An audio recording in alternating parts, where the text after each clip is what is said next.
जैसा कि आप जानते हैं 20 जनवरी को डोनाल्ड ट्रंप अमेरिका के 47वें राष्ट्रपति के रूप में शपथ लेंगे, जिसमें कई देशों के भविष्य इसमें टिके होंगे। और इसी से जुड़ी भारत, अमेरिका और रूस की कुछ खबरें हैं जो काफ़ी इंटरेस्टिंग रहने वाली है, क्योंकि ये सब कुछ देखने के लिए भारत के विदेश मंत्री डॉक्टर एस जयशंकर शपथ ग्रहण समारोह में मौजूद होंगे। वहीं इस दौरान क्वाड देशों के विदेश मंत्रियों की बैठक भी होगी, जिसमें भारत में होने वाले क्वाड शिखर सम्मेलन की योजना भी बनाई जाएगी, जो कि सबसे खास बात रहने वाली है, क्योंकि ट्रंप का पहला भारत दौरा अप्रैल 2025 में हो सकता है, जहां क्वाड को फिर से खड़ा करने का प्रयास होगा। यही नहीं, जैसे डोनाल्ड ट्रंप भारत आने वाले हैं, वैसे ही रूसी राष्ट्रपति व्लादिमीर पुतिन इस साल भारत आने वाले हैं, और ये दोनों ही भारत को अपने सबसे बेहतरीन फाइटर जेट्स ऑफर कर सकते हैं। जैसे अमेरिका अपना F-35 फाइटर जेट भारत को ऑफर कर सकता है, और साथ ही स्ट्राइकर आर्म व्हीकल जैसे रक्षा समझौते पर हस्ताक्षर हो सकते हैं। वहीं रूस की तरफ से Su-57 फैलन की पेशकश होगी, और ये अहम इसलिए भी है क्योंकि एरो इंडिया 2025 का आयोजन 10 से 14 फरवरी को यलहंका एयरफोर्स स्टेशन बेंगलुरु में होगा। और इस इवेंट का मुख्य आकर्षण दुनिया के दो सबसे एडवांस स्टेल्थ फाइटर जेट यानी कि अमेरिकी F-35 लाइटनिंग और रूसी Su-57 फैलन का प्रदर्शन करेंगे। और ये मौका भारतीय वायुसेना के लिए इन जेट्स को करीबी से समझने का और उनकी क्षमताओं का आकलन करने का शानदार अवसर देगा।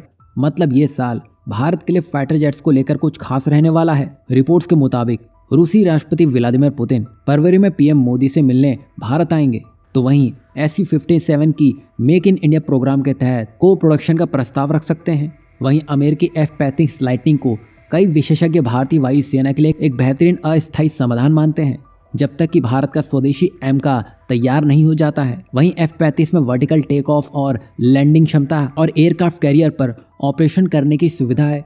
इसके अलावा ये स्टेल्थ टेक्नोलॉजी और उन्नत एवियोनिक्स से लैस है। हालांकि अमेरिका ने अभी तक भारत को F-35 बेचने का औपचारिक प्रस्ताव तो नहीं दिया है, लेकिन विशेषज्ञ मानते हैं कि भारत और अमेरिका के बढ़ते रणनीतिक संबंधों के चलते इस डील की संभावना बढ़ सकती है।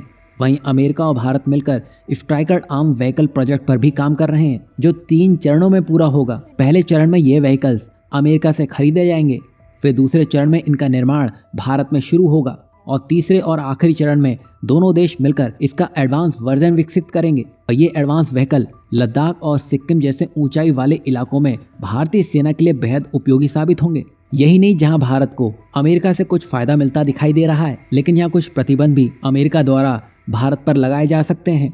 दरअसल अमेरिकी प्रशासन द्वारा रशियन ऑयल पर सख्त प्रतिबंध लगा दिए गए हैं। इसके तहत रशिया की प्रमुख कंपनियों जैसे गैसप्रॉम और 183 टैंकरों पर प्रतिबंध लगा दिया गया है, और ये टैंकर दुनिया भर में रशियन तेल सप्लाई करते हैं। बता दें कि अमेरिका ने चेतावनी दी है कि अगर भारत इन कंपनियों या टैंकर से तेल खरीदता है तो भारत पर सेकेंडरी सैंक्शन लगाए जा सकते हैं। और इन प्रतिबंधों के कारण भारत अमेरिकी कंपनियों के साथ व्यापार और फंड में अड़चनें झेल सकता है। वहीं वर्तमान में भारत अपनी तेल ज़रूरत का लगभग 40% रूस से ही आयात करता है। वहीं रूस से तेल आयात कम होने पर भारत को मिडिल ईस्ट और अमेरिका जैसे विकल्पों की ओर रुख करना पड़ेगा, लेकिन वहाँ तेल महंगा है, और महंगे तेल से इन्फ्लेशन और बढ़ सकती है, जिससे कस्टमर पर सीधा असर पड़ेगा। वहीं विशेषज्ञों का मानना है कि इन प्रतिबंधों के कारण क्रूड ऑयल के दाम 85 से 90 प्रति बैरल तक पहुँच सकते हैं। वहीं भारत के लिए ये एक कठिन दौर हो सकता है, लेकिन ये जो स्थिति है वो रूस यूक्रेन युद्ध के समाधान पर निर्भर करती है। अगर अमेरिका में डोनाल्ड ट्रंप सत्ता में आते हैं और इस युद्ध को खत्म करने में वो कामयाब रहते हैं, तो प्रतिबंध हटने की संभावना बढ़ सकती है। वहीं भारत के लिए ये समय सावधानी और कुशल रणनीति का है, क्योंकि डोनाल्ड ट्रंप के राष्ट्रपति कार्यकाल में भारत और अमेरिका के रिश्ते और मजबूत होने की उम्मीद है। वहीं 5th जनरेशन फाइटर जेट्स और स्ट्राइकर व्हीकल जैसी डील्स भारत की रक्षा प्रणालियों को और ऊंचाइयां दे सकता है, लेकिन अमेरिका के प्रतिबंध भारत की अर्थव्यवस्था को भी धीमा कर सकते हैं। आपको क्या लगता है, एक तरफ अमेरिकी प्रतिबंध तो दूसरी तरफ F-35, अगर अमेरिका भारत को F-35 ऑफर करता है तो क्या भारत को इस फाइटर जेट को लेना चाहिए?